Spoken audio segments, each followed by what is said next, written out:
Estamos de volta com mais um Conexões. Hoje o tema do programa é comunicação e direitos humanos. Para falar sobre este tema, estão aqui no estúdio o professor Eduardo Bittar, que é da Universidade de São Paulo, e também o professor Néstor Mancini, que é da Universidade Nacional de Quilmes, na Argentina.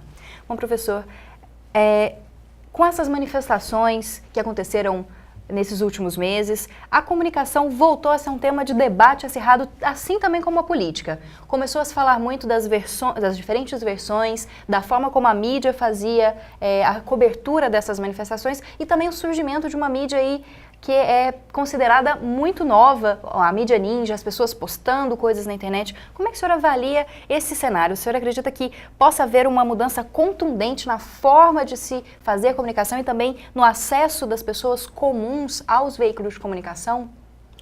Bom, os movimentos de rua estão nos dizendo muitas coisas. Estão dizendo, por exemplo, que a democracia formal, institucional, parlamentar, representativa, não fala toda a capacidade de representação, nem simbólica, nem política e nem da luta por justiça. Aí considerando um fundo também de luta por direitos humanos. Então, a democracia de rua tornou possível, tornou visível o potencial da população em dizer, em significar, em representar coisas que o imaginário social já não encontra mais nas instituições formais, altamente hierarquizadas e que tem a ver com o processo democrático no sentido liberal. O que nós estamos vivendo no país, portanto, é um contexto de ampliação do sentido de democracia, que deve ser visto de modo muito positivo, né? Então, se nós pensarmos a democracia como expressão de vários eixos de trabalho, a democracia institucional representativa se soma à democracia das ruas, que também se soma à democracia deliberativa, participativa, que os métodos de conferência, os métodos de orçamento participativo, as audiências públicas e, por exemplo, as consultas que o Supremo Tribunal Federal faz a especialistas e os debates do Supremo, né, revelam uma mudança de cultura nesse cenário político. Mídia ninja e tantas outras formas de, aspas, cobertura dos eventos que estavam acontecendo, revelam também a capacidade de produzir informações por meios que também não passam pelo poder comunicativo institucionalizado. Mais uma vez, portanto, essas diversas formas plurais constroem significações e encontram eixos de expressão que escapam à coincidência entre poder comunicativo e poder econômico. Então, o monopólio do processo comunicativo é diluído como o monopólio do processo político é diluído. E o que os jovens estão dizendo na rua é exatamente a necessidade de outras formas de participação e inclusão no processo político e no processo comunicativo. Ouvir isso, construir em cima disso, trabalhar com isso é construir um novo modelo de sociedade. Bom, professor, e na Argentina, num outro cenário diferente do Brasil, como que o senhor avalia a questão dos monopólios da comunicação, que para ser uma comunicação realmente democrática, deveria ter o acesso maior das pessoas e não apenas aí o domínio econômico desses veículos de comunicação, desses meios de comunicação? Como que o senhor avalia esse acesso da população à comunicação? Yo marcaría como dos momentos, si es que lo pudiéramos presentar de esa manera. La nueva ley de medios que nosotros tenemos del 2009 recoge el trabajo de muchas organizaciones de derechos humanos y de comunicación, de las que en otro momento llamábamos Alternativa, Popular, etc., que desde más o menos la vuelta a la democracia, año 86-87, hasta el 2009, produjeron más de 40-50 proyectos de ley para que se llevaran al Congreso y los legisladores lo aprobaran y pudiera derogarse la ley que habían instalado los genocidas de la última dictadura militar en el año 80. Esto es, hay todo un movimiento de lo que uno llama la comunicación comunitaria popular que hizo todo un trabajo que se definió en 21 puntos que fueron los que creo que con mucha habilidad política, pero también con mucho convencimiento de lo que se venía en discutir temas de hegemonía en vastos otros campos, lo recogió el gobierno de Néstor Kirchner en 2003 para adelante. Entonces empezó a darse todo un proceso de discusión en distintos puntos del país con audiencias públicas para que finalmente en el 2009 se terminara aprobando una nueva ley de medios. Nueva ley que estamos felices, más allá de el segundo momento que voy a mencionar ahora, porque también Frank Larry, el relator para la libertad de expresión de las Naciones Unidas, realmente ha dicho más de una vez que es una, tal vez en la letra, por lo menos, de las leyes más avanzadas que existe, no solamente en América Latina. Ahora bien, sabemos que entre el dicho, entre la letra y la práctica hay que hacer todo un proceso. Y en ese proceso nosotros estamos ahora con este segundo momento que tiene que ver con una disputa fuerte que hay contra el principal grupo monopólico. ¿Por qué? Porque el principal grupo monopólico se apoderó, por ejemplo, de todo el tema del papel en tiempo de la dictadura. Entonces era el que cerraba, como decimos, la canilla para que otros medios que pudieran competir no pudieran competir. Y es el que también no permitía la libertad de expresión de muchos otros sectores. Lo sigue haciendo hoy también. Lo sigue haciendo hoy cuando tiene casi 240 y pico de medios en todo el país frente a otros medios que tienen apenas un canal y que llegan de repente a algún sector de Buenos Aires, pero no a todo el país. Entonces nos están contando lo que ocurre en Buenos Aires y, por ejemplo, en el norte de nuestro país, que no existe ni autopistas ni ruta, nos están contando cómo está trabado el tránsito y no nos cuentan qué es lo que ocurre ahí en la Puna, donde están las comunidades indígenas, donde están comunidades con muchas necesidades. Creemos que este, ahora sí, segundo momento tiene que ver con que esto ha provocado que el tema de la comunicación se instale en la agenda cotidiana de nuestras sociedades. Ha efectivizado mucho más nuestras comunidades a través de la radio, no tanto la televisión, su acceso, su ejercicio cotidiano del derecho a expresarse, a comentar lo que le pasa, lo que ocurre en su barrio, a través de las radios comunitarias, que son miles a lo largo de todo el país, y de medios impresos. Más no tenemos tan buen camino como sí observamos tal vez aquí en Brasil con el tema de la TV. Creemos que en los grandes medios todavía hay un fuerte camino por hacer para que todos podamos contar algo en esos medios y que esos medios lo incluyan en la agenda cotidiana.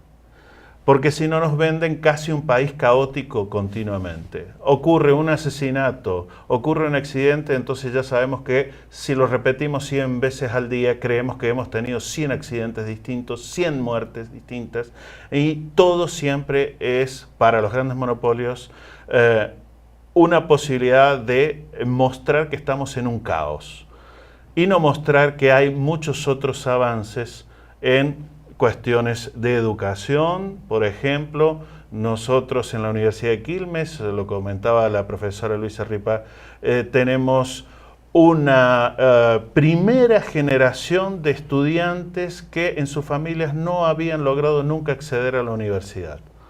Eso está ocurriendo en nuestras universidades públicas y creemos que es un buen elemento de inclusión social, y la educación, la comunicación y los derechos humanos tienen que ir siempre entramados, articulados. No podemos entenderlos en forma independiente, separada. Si los manejamos así, colaboramos con los sistemas corporativos, colaboramos para que entonces siempre se parcele y entonces la realidad quede absolutamente fragmentada. En esa fragmentación nosotros tenemos que trabajar para deconstruirla y mostrar un panorama mucho más integrador, mucho más contenedor, mucho más también debatible, para que aquel que creemos que no puede resolver sus problemas porque tiene pocos recursos o porque no ha llegado a formarse, sabemos que también tiene algo para decir.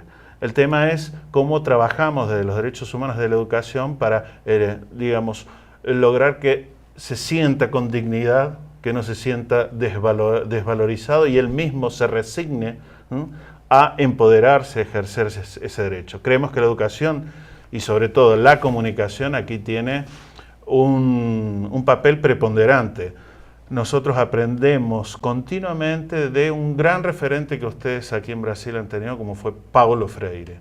Entonces, para nosotros es, diríamos, como dice Galeano, aquella utopía donde siempre nos miramos para seguir caminando, decir, bueno, esta relación dialógica que proponía Freire no la tenemos que perder de vista. Freire también apostó y también nos aportó cuestiones de comunicación. Bueno, pongámosla en juego, que no nos quede solamente en las mesas de debate del, a veces, círculo académico. Salgamos a la calle.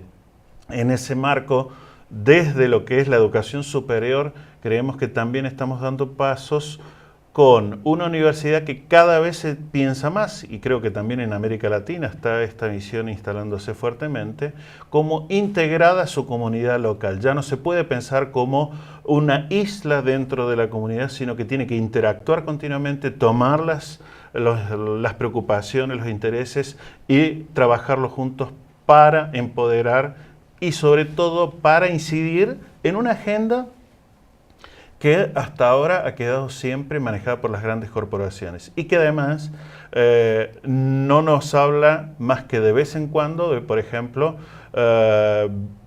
tema de la equidad de género o tema de un lenguaje no sexista. Particularmente yo participo en una Asociación Mundial para las Comunicaciones Cristianas que se llama la UAC y cada 5 años hacemos un monitoreo mundial de medios.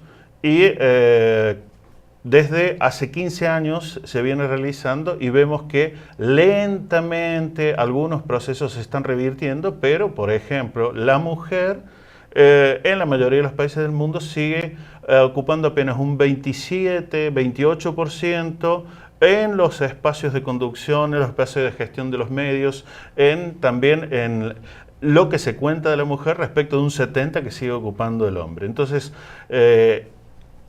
ahí hay todo un trabajo que se viene haciendo y creemos que es muy importante que se colabore desde los espacios de la educación, desde nuestros roles profesionales, pero no tanto como iluminados, como a veces creo que caemos en pensar que tenemos, decimos allí en Argentina, la posta, es decir, la certeza, y creemos que tenemos que apostar a diría una venezolana, Felisa Tivitz, a un modelo de transformación, donde todos caminemos juntos.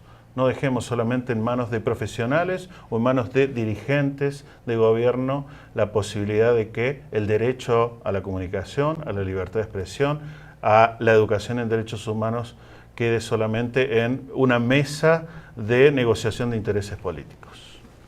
Bom, professor, no Brasil, falando especificamente da TV, que até o professor citou, a gente tem o problema das concessões e principalmente do domínio de grandes grupos econômicos e também de grupos religiosos sobre essas concessões que não são reavaliadas como deveriam, segundo a Constituição, que às vezes são usadas como moeda de troca. Como é que o senhor avalia a questão da televisão, que ainda é um dos veículos de maior alcance e também de maior visibilidade para a população brasileira?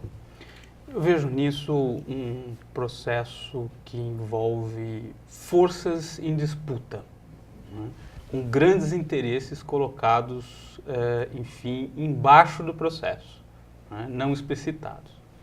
Então, trazer isso à consciência é fundamental para que, quando se fala num marco de comunicação democrática, nós de fato estejamos falando de meios abertos, plurais, participativos, que incluem os muitos e as muitas formas de comunicar, né? Então, rádios comunitárias são consideradas ilícitas e ilegítimas e são alvo de persecução criminal.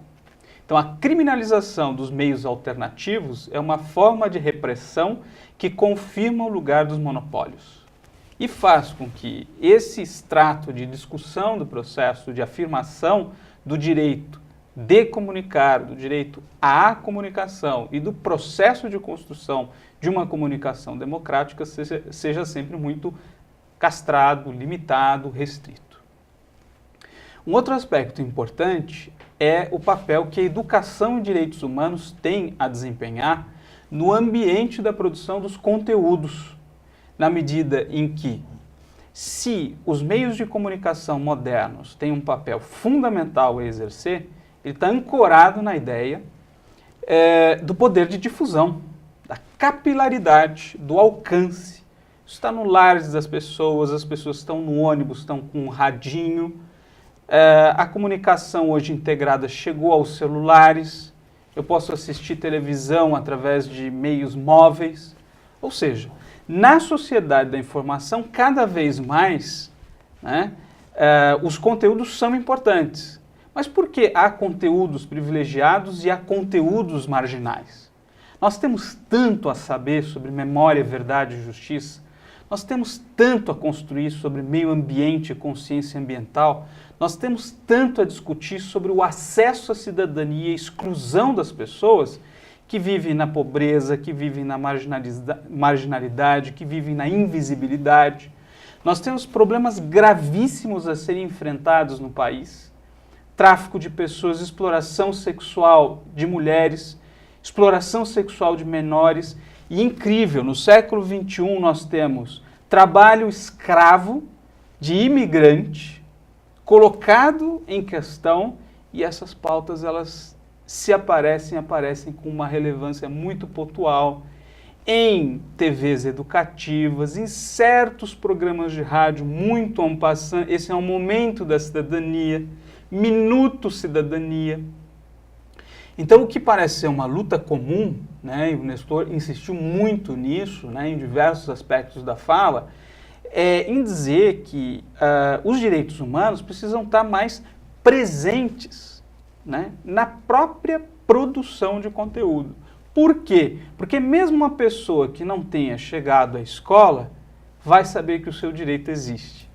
Vai saber que a Lei Maria da Penha pode amparar uma mulher que está sofrendo, né, um processo de vitimização muito forte e que não a faria, por exemplo, se mobilizar a procurar lutar pela sua condição, até por uma questão de informação. Comunicação sendo usada para a educação em direitos humanos. Perfeitamente. Quer dizer, esse potencial, né, está dado para alcançar todos e a todas, né, com vistas ao quê? A construir uma sociedade que consolide, né, a democracia e permita que as pessoas utilizem o amparo dos direitos para a proteção da sua dignidade.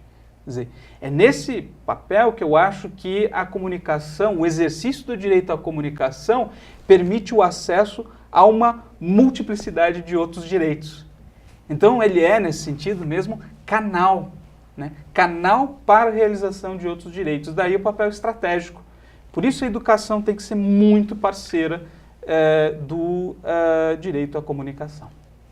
Bom, nosso programa de hoje chega ao fim. Queria agradecer muito, professor, pela sua presença, professor Eduardo Bittar, da Universidade de São Paulo. Muito obrigado por estar aqui. Obrigado a vocês. Vamos também agradecer ao nosso visitante, professor Néstor Mancini, da Universidade Nacional de Quilmes, na Argentina. Muito obrigada, professor Néstor. Muchas gracias a ustedes, nos están atendiendo muy bien, así que muchísimas gracias. E com o debate, o programa de hoje chega ao fim. Ele é produzido em parceria com o Laboratório de Produções Audiovisuais Integradas da Faculdade de Informação e Comunicação da UFG e também com a Assessoria de Comunicação da Universidade Federal de Goiás. Mas você também pode ser um parceiro do Conexões. É só mandar perguntas, sugestões, críticas ou até mesmo matérias prontas para o Conexões. Você faz isso acessando as redes sociais ou então enviando um e-mail para nós. Além disso, você pode assistir a todos os programas que já foram produzidos no blog do Conexões. E eu te espero no próximo sábado, às 5h30 da tarde. Os horários alternativos são no domingo, às 9 horas da noite, e na segunda-feira, às 8h15 da noite. Uma ótima semana para você!